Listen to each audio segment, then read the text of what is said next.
Well, it's Friday the 7th of February. There's a bright full moon in Leo tomorrow, the only one of the year, combined with Mars in Sagittarius. If you're a sun sign like me, then this should be an important but positive full moon for you, influencing the subsequent days into next week. So Brexit is done, which means the noisy Brexit anthem that I made for season 2 is also now retired. It's just a statistical fact that most of you listening to this weird little podcast of mine joined sometime in 2019. So unless you did the deep dive when you first subscribed, you may not have heard Season 1's chiptune theme song. I would totally encourage you to go back and listen to some of those episodes from 2018 though, not just because I'm hungry for downloads, but because there's some real gems in there that I really enjoyed making. They have like a fifth of the total listens that my more recent episodes get.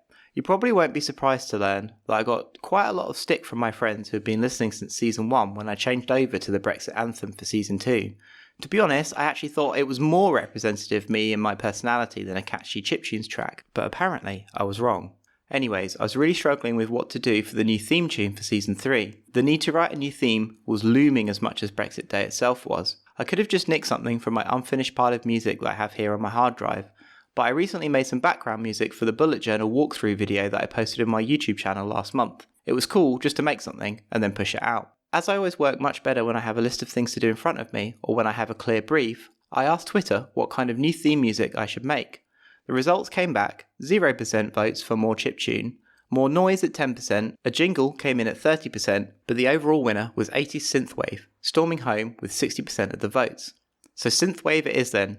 I sat down for 1 hour last night with Renoise. I must admit I didn't make any of the instruments from scratch yesterday, but they have all been made by me at some point in the past. So without any more fanfare, let's see how far I got. This is episode 2005 of 301 Permanently Moved to Online, a personal podcast 301 seconds in length, written, recorded and edited in 1 hour by me at the JMO.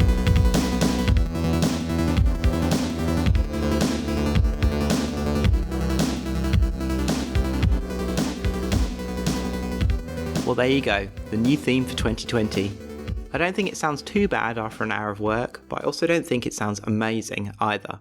There's a laundry list of things I still want to work on. The little drum kick in the intro needs to be humanised. The last snare is actually way early on the beat, which I've already tweaked, but it still sounds a little robotic. I want it to be the main moment after I finish the normal episode introduction, so it really stands out after I said at the JMO.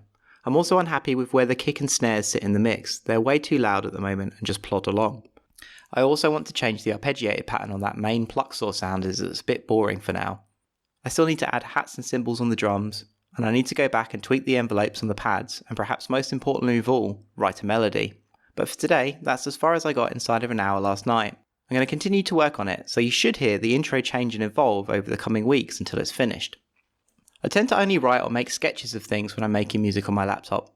I spend so long working on something and then step away from it to do something else. I always intend to go back to it, but never do. So many discarded tunes in folders. I have a whole Synthwave EP that I was working on last summer, but never finished, even though I really enjoyed working on it. You might remember the track that I posted at the end of one of the episodes last year. I also have a 3-part Tim Hecker rave death inspired / rip-off thing, a triptych to St. Patrick's, St. Anthony and St. Christopher, which I sunk a lot of hours into, but then stepped away from it as it was sounding a little too much like it was nearly finished, and I started to question if it was any good or not. Sometimes I think the only person that thinks having so much unfinished things on my laptop is acceptable is probably myself. Things just keep piling up, and I can just only get like 10% of them over the wall and onto the net. I recently joined a genuine IRL band for the first time in a long time, and I'm really enjoying playing bass in it. It's because I'm working with others. Sketches have to be turned into fully formed songs with start, middle and end. You then have to iterate internally within the piece to mould it and shape it. Plus every time that you play it through, you get tighter as a group and play it better. We've only had 2 practices so far, but it's really interesting to me just how inspired I am by the whole thing. I've never really been a solo creator or a musician. I've always been about collaboration and building boats for rising tides. It's actually surprising to me how much of my identity is tied up in being a musician at heart. How good it feels to have a weekly band practice in the diary. To go to it, to make music as a group and be pleased with what you did and where something was 3 hours before and where it got to at the end of the band practice. But as I say on here every 6 months or so, execute and finish what I start are 2 goals that I have at the top of my goals list for 2020 in my notebook.